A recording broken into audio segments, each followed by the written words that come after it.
들어가는데 이 웹이라고 하는 것이 뭐겠습니까? 웹은 이 거미줄이라고 하는 뜻입니다.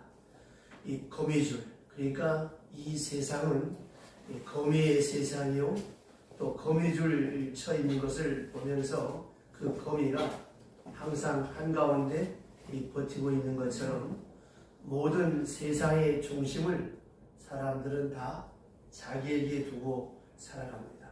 그리고 나를 중심으로 내게 유익한 것, 내게 덕이 되는 것, 나를 즐겁게 하는 것, 여기에 포커스를 맞추고 살아가는 것이 오늘을 살아가는 현대인의 삶입니다. 그래서 말입니다. 우리가 먹는 것, 입는 것, 자식을 낳아 기르는 생식 본능, 이런 것들이 다 동물적인 것이지만 인간도 한편의 동물에 속해 있기 때문에 여기에서 벗어날 수 없는 욕망이 되는 것입니다.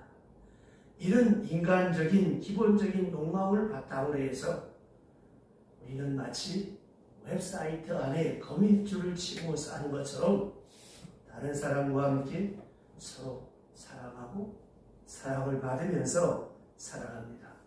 이걸 가리켜서 인간관계라. 그래서 이 인간관계의 모든 결론이 무엇이냐? 마치 거미줄을 쳐놓고 가운데서 먹잇감을 기다리듯이 나의 기본적인 욕구를 채우고자 하는 그런 전제 조건이 항상 거기는 깔려있는 것입니다. 그러니까 모든 세상의 중심을 누구에게 두고 있습니까? 나에게 두고 있습니다. 우리 자신은 다 웹을 치고 이 거미줄을 치고 내가 거미가 되어서 나 중심의 세계를 만들어가고 나 중심의 삶을 만들어가면서 내게 이익이 되고 유익하고 친해지면 좋은 친구가 되지만 나에게 이익이 되지 않고 손해를 끼치면 배치게 되고 원수가 되고 멀어지는 것이 우리의 인간의 단면의 삶입니다. 자, 그럼 이런 인간관계에서 중요한 것은 무엇입니까? 나라고 하는 것이죠. 나의 욕망을 채워줄 대상이 있으면 바로 그 사람이 뭐예요? 나의 친구가 되는 거예요. 그럼 반대로 내 욕망을 빼앗아 버리고 내 삶의 질서를 무너뜨리는 사람이 있다면 그 사람은 왼수가 되겠죠. 적이 될 수밖에 없겠죠. 여러분, 이 세상에는 공짜가 없습니다. 우리가 흔히 말하기를 누구를 위해서 희생한다. 정말 그럴까요? 그 희생 다음에는 반드시 말은 하지 않지만 무엇인가 보상을 기대하고 있는 거예요. 예를 들어서 이제 결혼 시즌이 됐습니다. 청첩장을 보내고 청첩장이 옵니다. 그럼 가야죠. 왜 갑니까? 내 아들, 내 딸 결혼식 때 당신도 오시오. 이런 무언의 메시지가 거기에 담겨져 있는 거 아니겠습니까? 그런데 나는 갔는데 내 자식 결혼식에 얼굴이 안 보여. 그럼 어떻습니까? 괘씸한 것이죠. 그래서 인간관계가 단절되는 거예요. 공짜가 없습니다. 누가 내게 도움을 주었으면 그것이 짐이 돼가지고 언젠가 어떤 방법으로든지 갚아야 된다고 하는 그런 부담감을 안고 우리가 오늘을 살아가는 것입니다. 이것이 어쩌면 인생의 한 단면이기도 합니다. 그런데 중요한 것은 나 자신의 어떤 소중함도 소중하지만 다른 사람에 대한 배려와 희생과 섬김과 나눔이 없기 때문에 항상 우리의 인간관계는 갈등이 나올 수밖에 없고 그리고 그 관계와 질서가 깨어지게 되어집니다. 그 이유는 간단한 것입니다. 자기 자신의 위주로 살아가고 있었기 때문에 거기에 예의라고 하는 것이 있어야 되는데 그 예의가 없어져 버렸기 때문에 인간관계가 서글어진 것입니다. 그래서 우리는 이 세상에서 진정한 사랑을 찾아볼 수가 없어요. 다 기브앤 테이크야. 내게 뭔가 유익해야 되고 내게 뭔가 도움이 돼야 돼. 그래야 내 친구가 되고 나와 함께 할 수 있는 그런 네트워크가 만들어지게 되어지는 것입니다. 여러분, 우리가 살아가는 이 삶의 단면, 나 위주의 생각이 하나님과의 관계에서도 영향을 미치고 있어요. 우리가 하나님을 신앙한다고 하면서 교회에 나온다고 하면서 예수를 믿는다고 하면서 결국은 신앙이 변질되는 이유가 무엇입니까? 나 위주. 정말 물과 성령으로 거듭나야 되는데 물과 성령으로 거듭난다라고 하는 말씀이 무엇이겠습니까? 진정으로 내가 죄인임을 깨닫고 하나님 앞에 통회 자복하며 회개할 때 내 안에 성령 그리스도의 영이 내 안에 충만해질 때 세상을 보는 눈이 달라지고 가치관이 달라지고 목적관이 달라지는데 이게 안 달라지니까 여전히 나 중심의 신앙으로 변질이 되어서 어떤 현상이 나타나느냐? 하나님, 나 위해서 뭘 좀 해주세요. 예수님, 나를 위해서 뭔가 좀 해주세요. 이런 기도밖에 나오지 않는 것입니다. 나 위주의 내 욕구적인 그 해소를 위해서 예수를 믿고 교회를 다니고 또 그렇게 신앙생활하는 사람들이 많습니다. 그러다가 보니까 병 같지도 않은 이 감염병, 코로나 이 한방에 한국교회 전체가 다 믿음에서 떨어지고 휘청휘청하는 이런 모습이 되어버리고 말았습니다. 자, 예수님 따라다니는 사람들이 많습니다. 하나같이 어떤 사람들이었을까요? 자기의 결핍을 채우기 위해서. 자, 욕심이 결핍될 때 사람들은 어떻습니까? 내가 하고자 하는 어떤 일이 성취가 되고 이루어지지 않았을 때 낙심하고 절망하고 좌절합니다. 자기를 포기하고 열등감에서 자살할까? 이런 생각을 하루에 수십 번씩 합니다. 그런데 차마 용기가 없어 자살은 차마 못하고 사는 것이 괴로울 때 하는 일이 뭐예요? 술을 마시고 마약에 손을 대고 담배를 피우게 되고 그리고 성적 욕망의 노예가 되고 이렇게 나가는 거예요.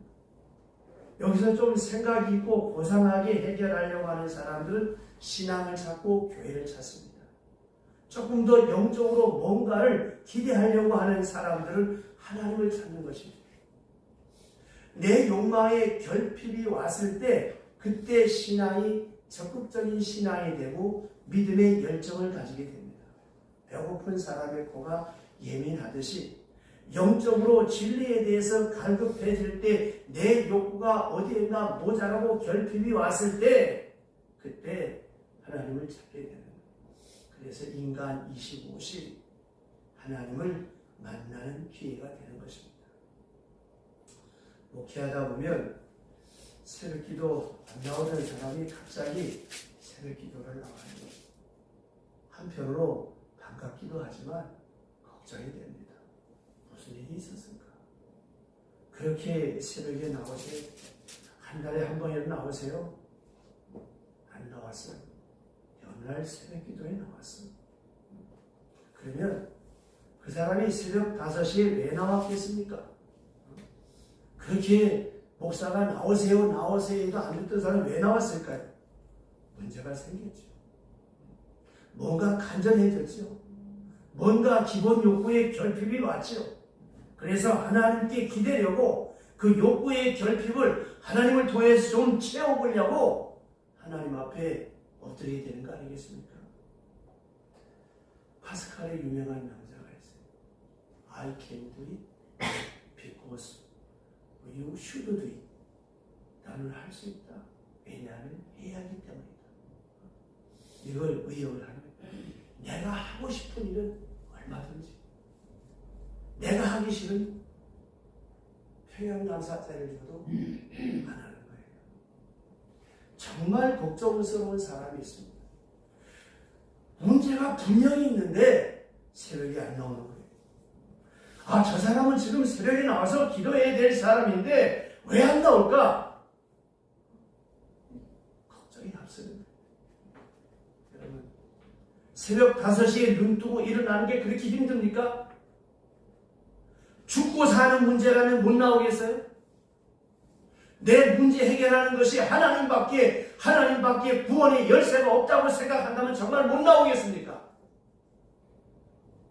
기본 욕구가 결핍이 됐는데도 하나님을 안 찾으면 그 사람은 살아날 가망이 없는 것이 아니겠습니까? 오늘 아침에도 목욕을 하고 들어오니까 오래전에 우리 교회 교인은 아니요 신학과 사는 분인데 그 아들 장가에서부터 우리 교회 와서 응답받았다는 들 감사하며 열심히 나왔어요. 그러다가 또 한동안 안 보이다가 오늘 아침에 오셨는데 그 아들이 몸에 암이 다 퍼졌다는 거. 울면서 목사님 기도해달라. 여러분 보세요. 사람은 누구나 기본적인 욕구가 결핍이 되면 하나님을 찾습니다. 시편 73편에 하나님을 가까이 하면 내게 보리라. 이렇게 하나님을 찾는 사람은 복된 사람입니다. 여러분, 암세포가 내 몸에 다 퍼져도 하나님이 나를 살려서 영광이 될 것 같으면 나를 살리실 거예요. 내 몸에 많은 암세포 쪼가리 하나만 생겼는데도 죽는 사람은 또 죽어. 다 퍼져도 사는 사람은 살아. 왜 그럴까요? 나를 통해서 이루고자 하시는 하나님의 뜻이 계시다라고 하는 것입니다. 마태복음 11장 5절에 보면 이런 말씀이 있습니다. 세례 요한의 제자들이 예수님께 와가지고 50분이 당신입니까? 아니면 우리가 다른 분을 기다려야 됩니까? 왜 이 질문을 해야 되는가 하면 세례 요한이 지금 감옥에 갇혀 있거든요. 그러면 세례 요한이 선포하고 전한 메시아가 왔는데 그럼 나 같은 사람 좀 꺼내줘야 되지 않느냐. 옥문이 부서지든지 세례 요한을 잡아가서 로마 병들 눈이 멀든지 손이 비틀어지든지 해서 나오게 해야 될 거 아니란가. 너무 조용하거든. 그래서 제자들을 보낸 거예요. 그때 예수님께서 하신 유명한 대답이 있습니다. 마태복음 11장 5절에 보면 맹인이 보며 못 걷는 사람이 걸으며 나병 환자가 깨끗함을 받으며 못 듣는 자가 들으며 죽은 자가 살아나며 가난한 자에게 복음이 전파된다 하라. 자, 이 말씀이 무엇이겠습니까? 이 말씀 가운데서 우리가 얻을 수 있는 게 무엇이겠습니까? 왜 이런 사람들만 예수님 곁에 있었느냐라고 하는 거예요. 맹인 눈이 안 보여요? 그런 사람들이 예수님을 따라다녔어요. 귀가 안 들려요? 그런 사람들만 따라다녔어요. 한센시병 환자, 불치병자들, 안전병이들 이런 사람들이 따라다녔어요. 아들이 죽고 가족이 죽은 사람들이 예수님께 나왔어요. 이런 사람들이 예수님 곁에 인상인해를 이루며 따라다니고 기적을 경험했습니다. 그러면 감옥에 들어가 있는 세례 요한한테도 기적이 나타나야 되는 거 아니겠습니까? 그런데 예수님께서는 역설적으로 말씀하셨습니다. 이런 사람들이 살아났다는 것을 전해라. 여기서 뭘 생각해야 되겠습니까? 내가 지금 감옥 안에서 세례 요한이 나와서 하나님의 영광이 될 것 같으면 하나님이 그를 다니엘처럼 사자굴 속에서 꺼내주실 거예요. 그러나 거기서 죽어서 영광이 될 것 같으면 거기서 멋있게 죽는 거예요.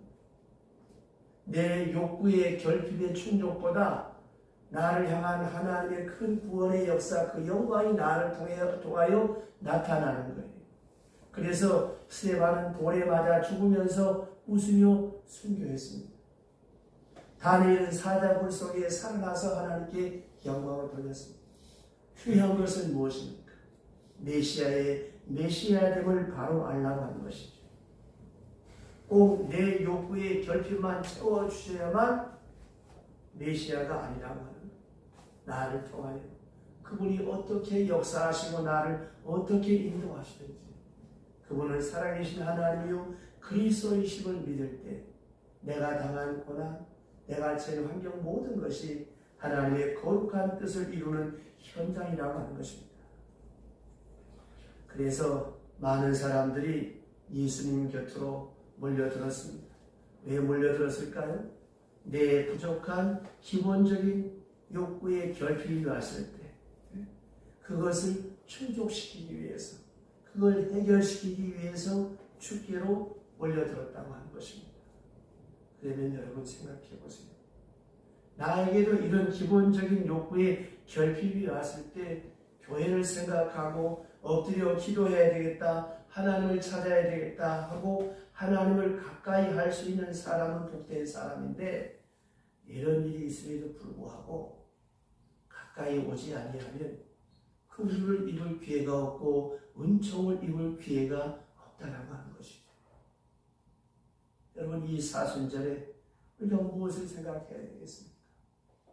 나의 기본적인 욕구를 해결해 주시고 내 문제를 해결해 주시기 위해서 하나님의 아들이신 예수께서 이 땅에 오셔서 나 위하여 영문방 십자가를 향해 나가시는데, 그 길이 꽃길이 아니고 비단길이 아니고 가시밭길이고 험난한 고난과 아픔과 그리고 희생의 언덕길을 걸어 올라가셔야만 하는 험난한 길이었지만, 그 길을 나 위하여 자원하여 가셔서, 그래서 내 육체의 질고를 치유해 주시고 내 인생의 문제를 해결해 주시고 더 나아가 죄에 대한 사유함을 주시고 죽음과 저주와 율법과 형벌로부터 나에게 자유함을 주시고 영원한 생명을 주시기 위하여 그 길을 걸어가셨다는 것입니다.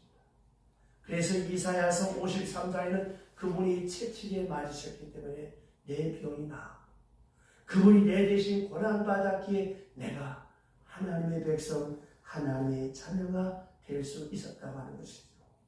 그러므로 여러분, 나 위주로 살다가 내 기본적인 욕구에 결핍이 왔을 때 그것이 바로 주께로 가까이 갈 수 있는 기회가 되시기를 바랍니다. 아멘. 여러분, 인간이 가진 기본적인 욕구, 소유욕, 생존욕, 소유욕, 생식본능, 다 이런 것들을 한 줄로 꿰면 뭐가 되겠습니까?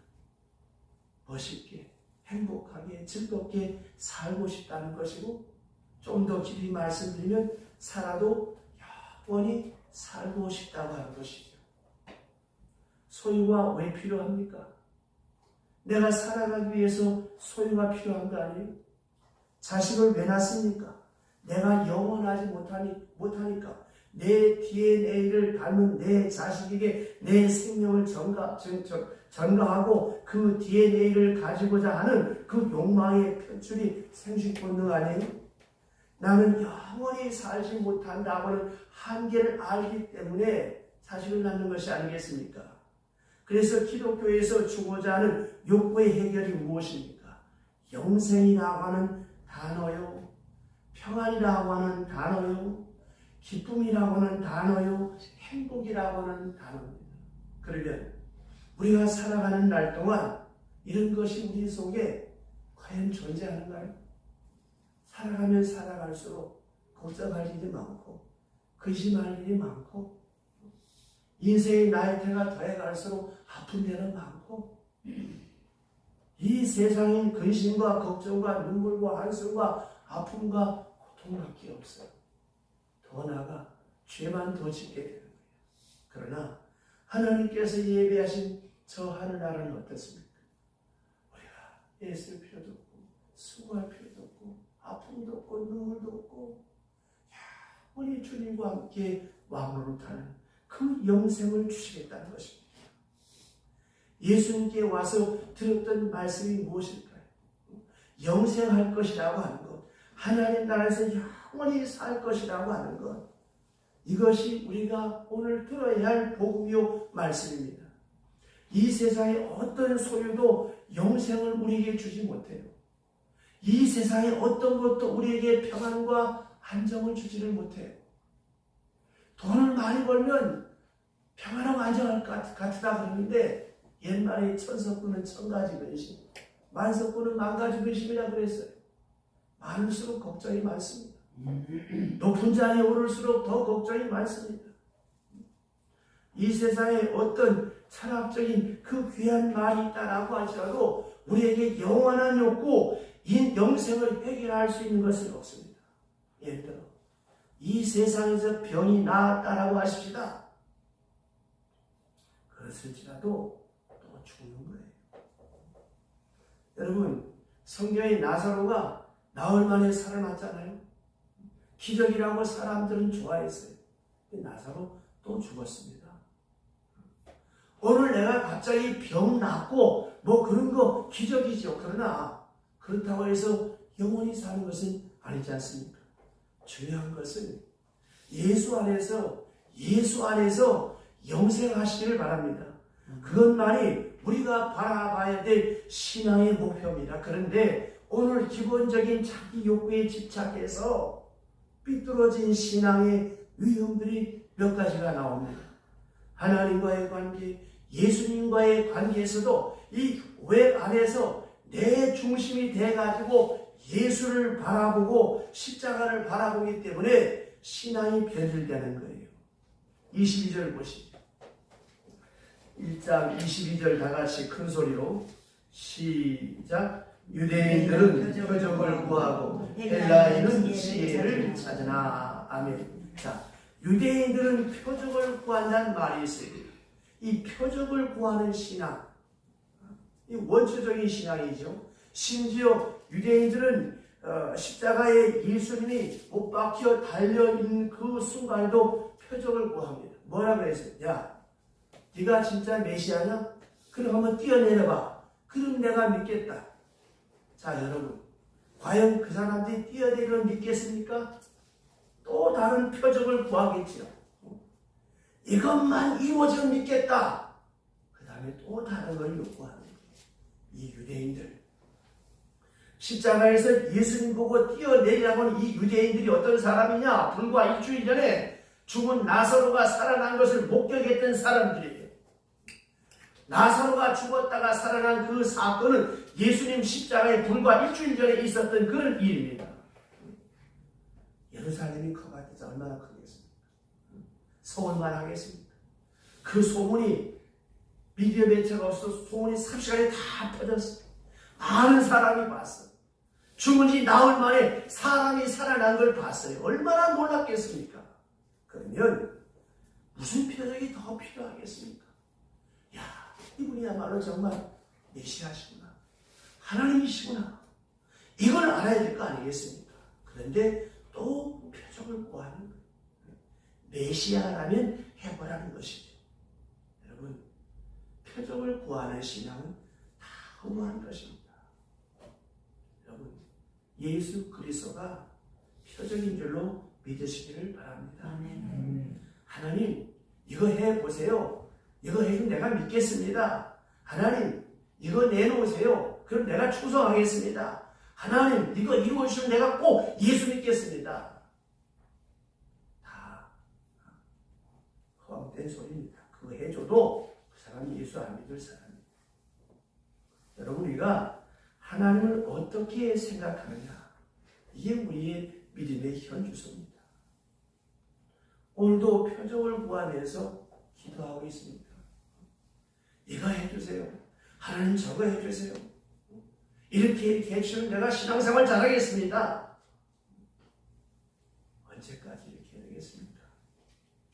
유대인들은 표적을 구하고 십자가에 달려 돌아가신 예수님 앞에서도 표적을 구하는 이런 신앙에서 벗어나야 우리의 믿음이 흔들리지 않고 하는 신앙이 되는 거예요. 두 번째로 22절에 보면 헬라인은 지혜를 산다고 했습니다. 이 말은 뭐겠어요?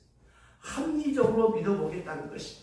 이성적으로 믿어보겠다고 하는 것이죠. 1 더하기 2가 3이라고 하면 딱 떨어지면, 답이 딱 떨어지면 내 손에 딱 쥐어지면 내가 믿겠다는 겁니다. 천만의 말씀. 그렇게 해도 안 믿습니다. 지혜가 뭘까요? 헬라인들은 철학의 나라의 철학의 사람들의 지혜를 찾는 사람이잖아요. 소크라테스의 나라잖아요. 지혜가 뭐예요? 인간 이성이 불합리하다고 하는 것을 깨닫는 것이 지혜입니다. 인간 이성으로 어떤 해답도 우리에게 주어지지 않아요. 생각이 많으면 머리가 복잡해집니다. 사람이 얼마나 부족합니까? 여러분 눈으로 보는 게 정확합니까? 사람의 감각이라고 하는 것이 얼마나 자기 자신을 속고 있는지 아십니까? 내 감각 정말 믿을 수 있어요? 내 눈으로 보는 거 정말 믿을 수 있습니까? 내 지식 정말 믿을 수 있습니까? 옛날에 이어령 교수가 쓴 흙 속에 저 바람 속에라고 하는 수필집이 있어요. 흙 속의 바람 속에.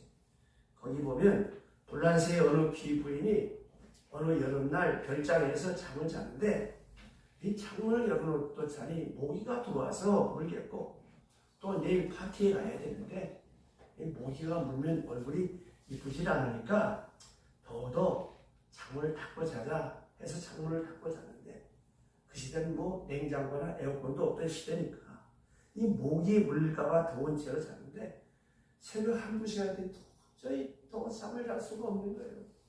땀이 줄줄 흐르고 그리고 잠이 깨서 비몽사몽간에 이러면 날씨가 왜 이렇게 덥냐고 화가 확 치밀어 올라서 옆에 있던 의자 가지고 창문을 확 깨버렸어요. 그랬더니 바람이 솔솔 들어온 것처럼 너무 꿀같은 감잠을 잤어요. 아침에 일어나 보니까 창문은 멀쩡히 화장은 내가 박살이 났어요. 여러분 바람이 들어왔을까요? 시원했을까요? 이게 사람의 감각입니다. 그러려니 하니까 그렇게 느껴지는 거예요. 우리의 가진 감각이라고 하는 것이 그렇습니다. 우리가 무엇을 지혜 있다고 말할 수 있겠습니까? 우리의 보는 것 자체가 진리가 아닐 수 있고 듣는 것 자체 그것이 확실하지 않을 수가 있는 것입니다. 그래서 4세기의 성자 아구스티누스의 이런 말이 있습니다. 인간의 이성이라고 하는 것이 무엇이냐? 창문이 4개 있는 집에 창문이 3개밖에 없는 그런 집이 인간 이성이라고 했습니다. 여러분 창문이 4개인데 창문은 3개밖에 없습니다. 북풍이 불어오면 남쪽의 창을 뜯어다가 북에다가 틀어놔. 남풍이 불면 서쪽에 있는 창을 뜯어다가 남쪽을 막아. 그런데 해답은 없어요. 항상 부족해. 이게 철학입니다. 이것이 인간이 이루어놓은 이성이 영생에 대한 해답은 인간 이성으로서는 얻을 수가 없다고 하는 것입니다. 아구스티누스는 삼일체라고 하는 교리를 확립시킨 위대한 신학자입니다. 어거스틴은. 그런 기독교의 많은 교리들을 정리해 나가는 가운데 삼위일체만은 믿을 수가 없었어요. 어떻게 셋이 하나가 되냐? 우리는 그냥 삼위일체를 그대로 받으니까 편하지만 그 당시 성경에 삼위일체라고 하는 말도 없는데 이걸 어떻게 정리할까? 또 그 당시에 삼위일체라고 누가 얘기하면 바로 이단이 되고 이렇게 되는 그런 세상에 너무 어려운 교리인데 그런 하나님 앞에 기도합니다. 하나님, 나 이거 도대체 이해가 안 되고 못 풀겠습니다. 어떻게 셋이 하나가 됩니까? 난 도대체 이거 못하겠습니다. 그런 의문을 갖고 어거스틴이 한 번은 해변가에 해가 뉘어지는 해변가를 걸으면서 삼일체가 뭡니까? 어떻게 세 사람이 한 몸을 이루고 하나가 됩니까? 우리의 생각은 답이 없어. 근데 앞에 보니까 아이들 셋이 뭐 장난을 치는데 그 모래밭에 이만한 구덩이를 파놓고 조개 껍데기로 문을 깊어다. 야, 얘네 뭐하냐? 보면 모르세요? 우리 지금 이 바닷물 여기다 다 땀을 나. 그렇게 웃으면서 야 인마 어떻게 이 조개 껍데기 갖고 무슨 니네들이 무슨 재주로 바닷물을 다 퍼놨냐? 그랬더니 그 꼬맹이 하나 벌떡 일어나더니 그러면 선생님은 그 좋은 머리로 어떻게 하나님을 다 안다고 할 수 있습니까? 이 소리 아차 하고 눈을 떠보니까 한상이었어요. 아무것도 없었어요. 그때 깨달은 것이 그래. 내 좁은 이성으로 내 좁은 IQ로 무궁무진하신 나를 창조하신 하나님을 내가 어떻게 다 알 수 있고 다 이해할 수 있고 무엇이 답이다라고 논증할 수 있겠는가? 거기서 그는 무릎 꿇고 크게 회개하면서 하나님 잘못했습니다. 바다같이 거대한 하나님의 세계를 이 좁은 웅덩이 같은 내 머릿속에 담으려고 했습니다. 주님 잘못했습니다. 이제부터 묻지 않고 믿겠습니다. 이게 여러분 지혜입니다. 그래서 아우구스티누스는 그때 그 말을 했습니다. 나는 알기 위해서 믿는다. 알기 위해서 믿는 것이죠. 알아서 믿는 것이 아닙니다. 믿음이 먼저고 그 다음에 아는 거예요. 그래서 신앙은 파라독스칼한 역설적인 것입니다. 세상 사람들은 우리의 믿음을 이해할 수 없어요. 사람이 죽었는데 어떻게 노예를 부릅니까? 죽은 자가 어떻게 살아납니까? 있을 수가 없어요. 동정녀 탄생 어떻게 가능합니까? 있을 수 없지요. 무리로 사람이 어떻게 그렇습니까? 말도 안 된다. 어떻게 오병이어로 물고기 5개, 물고기 2마리, 보리떡 5개로 5,000명이 먹고 여자와 아이를 빼고 5,000명이 먹고 12강들이가 남아 돌아가느냐? 이게 과학적으로 어떻게 설명이 됩니까? 웹사이트 안에서 내가 나 위주로 생각하면 하나님 말씀 중에 믿을 게 하나도 없어요. 그런데 하나님의 세계는 하나님이 주인공이세요. 하나님 위주로 말씀을 풀어야 믿어지는 겁니다. 이게 구원받은 사람, 이미 예수 그리스도로 말미암아 영생을 소유한 사람들, 이런 것이 문제가 되지 않습니다. 왜? 매 주일마다 우리가 신앙 고백하잖아요. 나는 전능하신 아버지 하나님 천지의 창조주를 믿습니다. 천지를 창조하셨잖아요. 천지를 창조하신 하나님이 죽은 자가 못 살리겠습니까? 동정녀 몸에서 탄생시킨 분을, 오병이의 기적을 일으키신 분이 무엇인지 못하겠습니까? 여러분, 믿음이 먼저입니다. 인간의 머리로 다 이해에 대해서 믿는 거 아닙니다. 지식적으로 성경을 파고들면 절대로 예수를 믿을 수가 없어요. 성경을 성경으로 보시기 바랍니다. 성경을 공부하지 말라는 말이 아니고 성경을 공부하되 그 말씀 하나하나를 생명의 말씀으로, 내게 주신 영생의 말씀으로 믿고 보고 깨닫고 기록하라는 거예요. 그래야 내 믿음이 깊어지고 넓어질 수가 있는 것입니다. 성경 공부는 과학서적이 아닙니다. 성경 중심으로 볼 때 거기서 하나님의 세계를 만나게 되고 하나님 중심으로 나를 풀어가게 되고 하나님이 나의 태양이 되시고 내가 위성이 되어서 그 태양 주변을 빙빙 도는 것처럼, 태양이 이 지구에 도는 것처럼, 지구가 태양 중심으로 도는 것처럼 그렇게 살아가는 것이 믿음 생활입니다. 얼마 전에 돌아가신 한국의 지성인을 대표하는 이어령 박사 아시죠? 그분은 불신자였어요.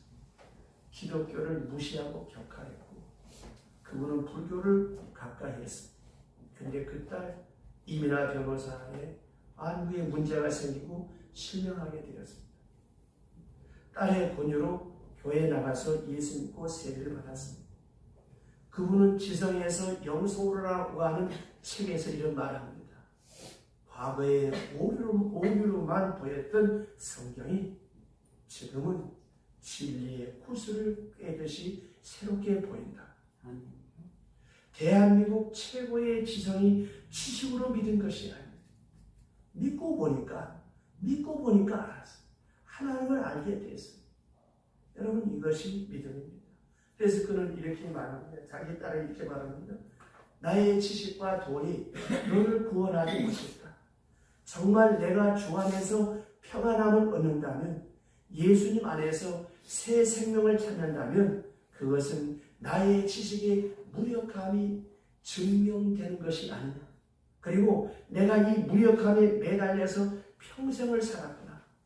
이렇게 주님의 진리의 복음 안에서 자신의 이성이 허무하다고 하는 것을 고백했고, 그래서 지혜를 찾는 헬라인이 허망하다고 하는 거예요. 23절 보세요. 23절 다 같이 큰 소리로 시작. 우리는 십자가에 못 박힌 그리스도를 전하니 유대인에게는 거리끼는 것이요 이방인에게는 미련한 것이오되. 아멘. 여기 보면 십자가에 못 박힌 예수를 전하는 신앙이 있습니다. 십자가의 예수만을 믿는 신앙. 유대인들에게는 거리끼는 것이고 이방인에게는 미련한 것이오되 우리에게는 하나님의 능력이요 하나님의 지혜라고 했습니다. 어째서 메시아가 십자가에 돌아가시는 것이 능력이란 말입니까? 어째서 하나님의 아들이 죽어야 되는 것이 하나님의 지혜라는 말입니까? 말도 안 되는 소리죠. 그러나 십자가는 두 가지 더블 이미지가 있습니다. 그 십자가를 통해서 우리에게 두 가지 보여주고 말씀해 주는 것이 무엇인가 하면, 그 하나가 내가 얼마나 큰 죄인인가 하는 것을 가르쳐주고, 우리는 경미한 죄인들이 아닌, 우리는 죽어 마땅한 죄인인데 하나님께서 우리를 핏값으로 사셨다고 했습니다. 값을 주고 사신 바가 되었다고 했습니다. 자, 여기 이 시계가 100만 원짜리라고 하십시다. 그러면 어떻게 해야 되겠어요? 100만 원을 주고 사야 되겠죠. 50만 원 주면 살 수가 없는 것이 아니겠습니까? 우리가 이 값에 대해서 생각해 볼 때 그 값이 그 물건을 말하듯이 하나님이 우리를 어떤 값을 지불하고 사셨습니까? 그 어떤 값이 무엇입니까? 자기 아들 독생자를 희생할 만큼 독생자 외아들을 희생하는 그 값을 치르고 우리를 사셨어요. 우리가 어떤 죄인입니까? 십자가에 죽어야 할 만한 죄인. 그것을 십자가는 우리에게 말씀하고 있는 겁니다. 십자가를 바라볼 때마다 우리 권사님 기도하셨던 것처럼 겸손해질 수밖에 없는 거예요. 십자가를 바라볼 때마다 우리는 죄인이요, 십자가를 바라볼 때마다 우리는 하나님의 은혜에 감격 이상의 아무것도 없어요. 우리가 하는 것은 아무것도 선한 것이 없어요. 또 다른 인간적인 기본적인 욕구가 뭐니 해도 다 없어요. 십자가 안에서 다 이미 이루어지셨어요. 죽을 영혼이 영생을 얻었어요. 이 세상에서 주지 못하는 영생을 십자가 안에서 얻을 수 있도록 어떤 값을 치루었나요? 아들을 내어주신 어마어마한 값을 치르시고 오늘 나를 자유케 하시고 영생케 하시고 복된 하나님의 자녀가 되게 하셨다는 것입니다. 생각해 보세요. 어거스틴의 고백처럼 하나님, 내 말하는 것, 생각하는 것, 행하는 것, 그 어느 것 하나 죄 아닌 것이 어디 있었습니까? 하나님 감사합니다. 그래도 불구하고 내게 베푸신 건 은혜 아닌 것이 없었다 그랬습니다. 우리가 지난 한 달을 지내오면서 생각해 보세요. 어느 것 하나 여러분 아름다운 것이 어디 있습니까? 어느 것 하나 여러분 복된 것이 어디 있습니까? 그래도 불구하고 우리가 하나님의 은혜로 사는 것은 무엇입니까? 십자가의 대속의 은혜입니다. 또 십자가는 내가 얼마만큼 가치 있는 사람인가 라고 하는 것을 내게 알게 해주는 거예요. 내가 나를 생각할 때는 코를 막고 죽던 시련처럼 보잘것없는 초라한 존재야. 그런데 십자가를 보니까 주께서 아들을 희생시킬 만큼 나는 귀하고 귀한 존재. 자, 이 시계를 내가 100만 원 주고 샀다면 어떻습니까? 이 시계는 내게 100만 원어치의 값어치가 있는 거예요. 그런데 10만 원짜리밖에 안 되는 걸 100만 원 주고 우리가 살 리는 없잖아요. 하나님이 독생자 외아들을 희생시키셔서 우리를 사셨다면 하나님 앞에 우리의 가치는 하나님의 아들과 딸의 가치가 있는 줄로 믿습니다. 우리는 예수 믿는 순간 하나님의 아들과 딸이 되는 거예요. 이 이상의 무슨 욕구가 필요합니까? 이 이상의 무슨 지혜가 필요합니까? 십자가 안에서 이미 다 우리의 지혜도 채워진 줄로 믿으시길 바랍니다. 이유령 박사의 딸이 각막에 이상이 생겨서 실명위기가 왔어요. 눈이 뭐는 줄 알았습니다. 그래서 교회에 나가기 시작했는데 교회에 나간다고 결심한 다음에 보니까 의사가 오진을 한 거예요. 눈에 아무 이상이 없어요. 그래도 이유령 박사는 하나님과 약속했기 때문에 그 하나님과의 약속을 지키기 위해서 예수를 믿기 시작했어요. 그런데 눈이 났고 암에서 그저 생명이 연장되고 그런 과정에서 이분은 이런 글을 썼어요. 내 자식의 병을 고쳐줌을 믿고 안 고쳐주면 안 믿는 하나님이 아니기 때문에 망막을 고쳤다고 언젠가는 안 죽나요? 눈이 나았다고 해서 암이 없어졌다고 해서 언제는 안 죽는가? 진정한 기적은 예수 부활뿐이고 하나님을 믿는 영생을 얻는 것 외에는 다른 기적이 없다고 그렇게 고백하고 있습니다. 여러분, 이것이 저와 여러분의 신앙 고백이 되길 바랍니다. 하나님은 우리의 태도와 관계없이 우리를 사랑하셨어요. 그것이 십자가의 증표로 나타난 것입니다. 그래서 이 사순절에 우리가 십자가를 묵상하면서 1년 365일 중에 이 40일만큼이라도 좀 기도하고 근신하고 내 몫이 된 십자가를 짊어지고 그리스도의 고난을 내 몸에 새기면서 나의 구원의 값이 얼마나 귀한가, 예수 믿는다는 것이 얼마나 큰 축복인가, 이걸 발견하고 깨닫고 다시 한번 확증하자고 하는 것이 아니겠습니까? 여러분, 이제부터 우리의 기도도 바꿔봅시다. 하나님, 이것 주세요, 저것 주세요. 표적 찾지 말고 지혜 구하지 말고 하나님이 이미 주신 응답을 깨닫게 해주세요. 이렇게 기도해 보시길 바랍니다. 이미 다 받았어요. 죽을 병에서 살아나야만 감사합니까? 병 안 걸고 지금까지 살아온 것이 얼마나 큰 감사입니까? 돌이켜보면 받은 것이 너무 많잖아요. 우리의 욕망을 나라고 하는 중심으로 해석하지 않는다면 하나님은 다 주시고 영생까지 보장해 주셨어요. 그것을 믿고 나간 사람들이 누구냐? 믿음의 조상 아브라함, 이삭, 야곱, 모세. 그래서 아브라함은 자식까지 아들까지 과감하게 하나님이 하라고 하면 하는 것. 물론 하나님이 그걸 요구하시는 하나님도 아닙니다. 이삭이 우물을 파놓고 뺏어가면 뺏기는 것이요. 싸우고 다투는 것이 하나님 앞에 부덕하기 때문에 양보합니다. 왜 양보했습니까? 하나님이 주신 것이기 때문에 깨끗이 양보하고 포기하는. 왜? 하나님 살아계심을 믿기 때문에. 여러분, 하나님 나라를 기약하는 사람들은 그런 너저분한 거에 그렇게 연연해하지 않습니다. 보세요. 야곱은 숱한 고난 속에서도 전혀, 요셉은 숱한 고난 속에서 전혀 원망하거나 불평하거나 형들을 미워하거나 증오와 복수의 칼을 품지 않았어요. 고난의 밤이 깊어지면 깊어질수록 그는 신실하고 복된 하나님의 사람이 되었습니다. 그래서 약관의 나이 30세에 애굽의 총리가 되잖아요. 우리 성도들이 이런 신앙을 좀 본받았으면 좋겠어요. 모든 일 속에 하나님이 개입하고 계시고 나를 전문같이 복되게 미래에 쓰시기 위해서 나를 인도하고 계신다고 하는 하나님의 지혜, 하나님의 표적을 보았으면 좋겠습니다.